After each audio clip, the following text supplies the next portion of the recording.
here, you're not the predator.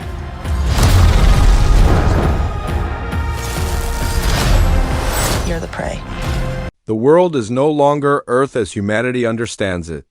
Endless deserts stretch beneath burning skies. Broken mountains pierce orange clouds, and the silence of a distant planet feels older than history itself. This is a hunting ground where survival is not measured in days but in moments, and every creature lives with instinct sharpened by constant danger. The environment itself seems alive, shifting winds carrying unknown sounds, storms forming without warning, and the land reacting to movement as if it remembers every battle fought upon it. Nothing here welcomes visitors.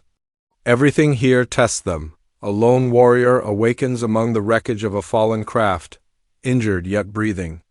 Unlike previous stories where humans are prey, the perspective changes. The hunter is now the one being hunted. Exiled from his own kind, he arrives on this hostile world not as conqueror but as an outsider seeking purpose. His people measure worth through the hunt, yet his past failures have stripped him of honor. To return, he must achieve something greater than survival. He must defeat a creature even the fiercest warriors fear. The planet becomes his trial. Every step forward reveals a new threat, creatures camouflaged into stone, beasts moving beneath sand, and predators that strike faster than sight. He adapts quickly, learning patterns and rhythms of the ecosystem. The journey is not simply about killing, but understanding. He watches, studies, and chooses battles carefully. The hunt transforms into a lesson. Strength without patience leads to death, and instinct without awareness leads to defeat. During this journey, he encounters something unexpected, not another hunter, but a damaged artificial being left abandoned in the wilderness. The machine was created for service, yet isolation has altered its behavior. Unlike the warrior species, which values tradition and dominance, this entity understands logic and survival probabilities. At first they see each other as obstacles, but the planet forces cooperation. Alone, each would fall. Together they may endure. Their partnership begins with distrust. The warrior values honor and instinct, while the machine relies on calculation and strategy. Conflicts arise immediately. The hunter wants confrontation. The machine advises patience. The hunter sees weakness and hesitation.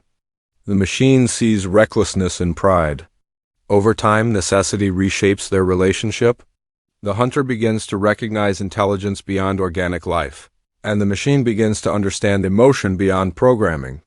Survival becomes shared purpose rather than individual struggle. As they travel deeper into the Badlands, signs appear of an apex presence, massive footprints hardened into rock, skeletal remains of enormous creatures, and areas where even other predators refuse to enter. The air grows unnaturally still. The hunter realizes he is not tracking prey. He is approaching a ruler of this world. The creature he seeks is not merely strong but ancient, shaped by an environment harsher than any battlefield his species has known. The film builds. Tension not through constant combat but anticipation. Long stretches of silence emphasize vulnerability. The hunter's senses remain alert, yet even he cannot predict the environment. Storms carry shards of mineral dust that cut like blades. Night brings bioluminescent plants that reveal movement instead of hiding it.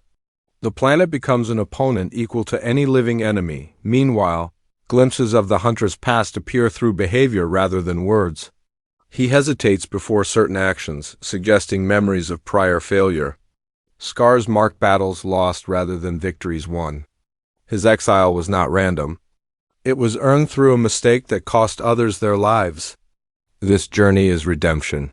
But redemption in his culture requires proof through survival against impossible odds. The machine companion evolves as well. Initially focused only on logic, it begins asking questions not required for mission completion. Why does the hunter risk himself for creatures he does not need to fight? Why does he pause before killing weaker prey? Why does victory matter if survival alone guarantees continuation? The hunter cannot answer verbally, yet his choices demonstrate belief and meaning beyond existence.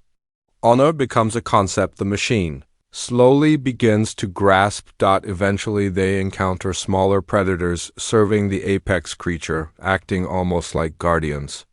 These encounters escalate in intensity, forcing coordinated strategy. The hunter relies on instinctive combat, while the machine predicts movements and manipulates terrain. Their differences become advantages rather than obstacles. Together they overcome threats neither could defeat alone. The approach to the final confrontation feels mythic rather than scientific.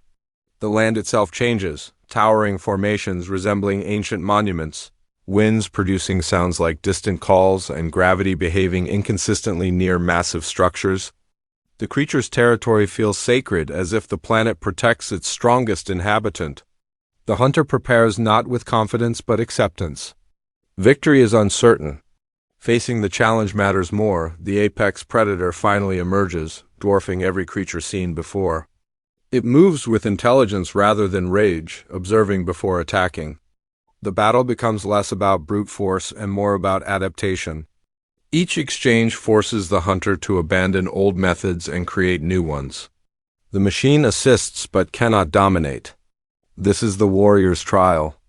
Technology supports, but courage decides. During the confrontation, the hunter is pushed beyond physical limits. Weapons fail, terrain collapses, and escape becomes impossible. Instead of retreating, he changes tactics, learning the creature's rhythm and using the environment rather than resisting it. The fight transforms into mutual recognition, predator versus predator, acknowledging each other's strength. The climax is not simple triumph. Victory comes with sacrifice.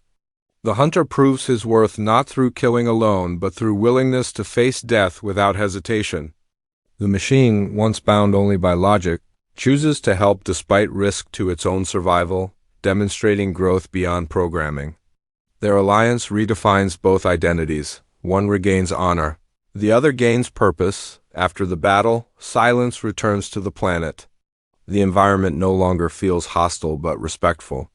The hunter has earned the right to return to his kind, yet he pauses before leaving. The journey changed him. Success achieved alone would mean little compared to what he learned through cooperation. The machine, once abandoned, is no longer merely equipment but companion. The ending reflects transformation rather than conquest. The warrior departs not as exile but as individual who understands that strength includes empathy. The machine remains aware that existence is more than calculation. Their paths separate, yet both carry knowledge gained in the Badlands. Survival defines life, but connection defines meaning. The story closes with distant skies and the suggestion that the universe holds countless hunting grounds, each testing different qualities. Some test power, others intelligence, and some test character. This journey was never just about defeating a creature. It was about proving identity in a universe where even the strongest must learn why they fight. In the end, the tale becomes less a monster hunt and more a reflection on purpose. The harsh planet served as teacher, the enemy as mirror, and companionship as evolution. The hunter sought to reclaim honor, yet discovered something deeper, that worth is not granted by victory alone, but by understanding what victory truly means. What victory truly means.